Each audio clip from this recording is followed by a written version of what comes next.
I guess the whole point of this is everything that I think about cars for myself has to do with my dad. He was an immigrant, which sounds really gritty, but he came from England, so he spoke the language. My dad was an engineer. He died in 1998. I grew up in the 80s, so I'll be 42 years old next month. So the 80s was like the time for me. And in the 80s, how many of you guys remember being preppy? A little bit? I know it's uncomfortable. Preppy was a big thing in the 80s. So I wanted to be preppy, even though I had English parents, which helped, but I also grew up in Oaklandon on the east side, and that's just not a preppy area. So when it came time for my first car, I wanted preppy cars. I wanted a Volvo or a Volkswagen Golf or something very preppy. And my dad had, he'd been driving 1981 Trans Am, and that's what I got. I know, it's kind of cool. The hoods in Oaklandon liked it. I didn't smoke at that time. I started smoking later, which was kind of a hoodie smoking car. It was a 1981 Trans Am Silver. It had like a disco dashboard. Didn't go very fast, but it was a good car for people that like those kind of cars. I hated the car, but everybody else liked the car. But you know what? My dad came here from another country. My mom didn't work. That's the car that I got. So I equate everything back to my dad. So when that car kind of pooped out, it was also when I decided to go to college, and my choice at the time was IUPUI. I grew up here in town. I'm like, I just want to go to IUPUI. And Dad, I can't drive this car, the steering went out.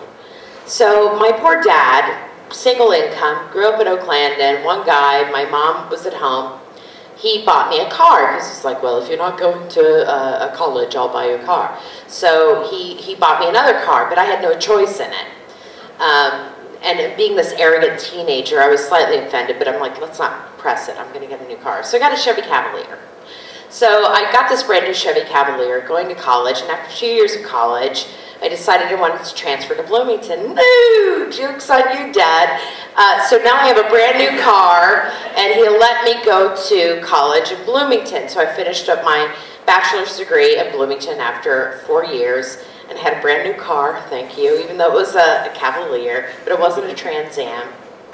But he let me do it. So then I got a really valuable degree in telecommunications. So when I graduated in 1992, I couldn't find a job, so I got an internship, and I'm like, hey, I'm moving home.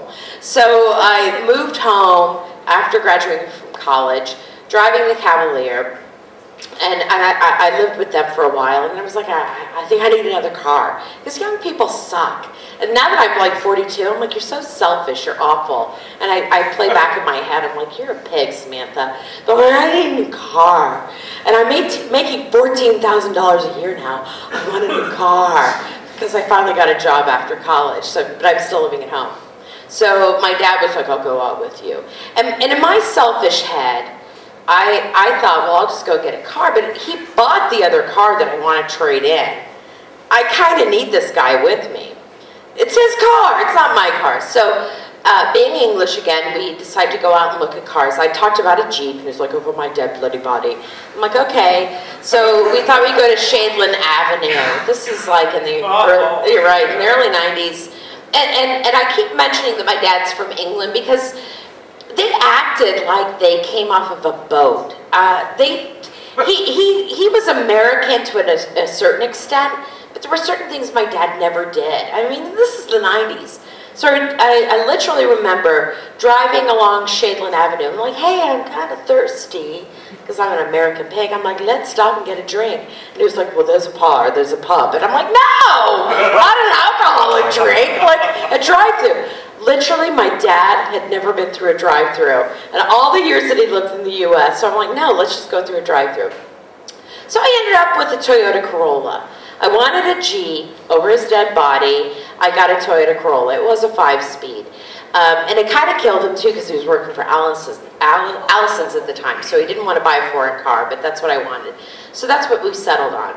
So I drove that car, and I had the Trans Am, and I had the Cavalier. And then I'm in the Corolla, and I had the Corolla for about 10 years, and during that time my dad passed away.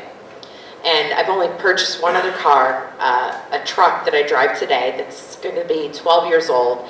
I only purchased one car without my dad. But the thing that I keep thinking about tonight, which is what I love about the themes of Jabberwocky, is it sparks memories. And so when we talked about cars, I thought all I could think about was my dad. I'd lived through 3 cars with my dad. And then it went even deeper than that, because my mom will often say to me, he was a typical Englishman, you know, he read the paper, they didn't emote too much, he rarely said I loved you, but she will often remind me, she was like, remember when your dad would say, how's your oil? And I'm like, yeah. Or, how are the tire treads on your car? And I'm like, yeah. She was like, when your dad asked you that question, that was his way of saying, I love you. So all the car talk tonight, and me thinking about my memories of my 4 stupid cars and all the emotions, but at the end of the day, I think about my dad asking me questions about my oil, my tires, my windshield wipers, and at the end of the day, I know my dad loved me. So that's my car story.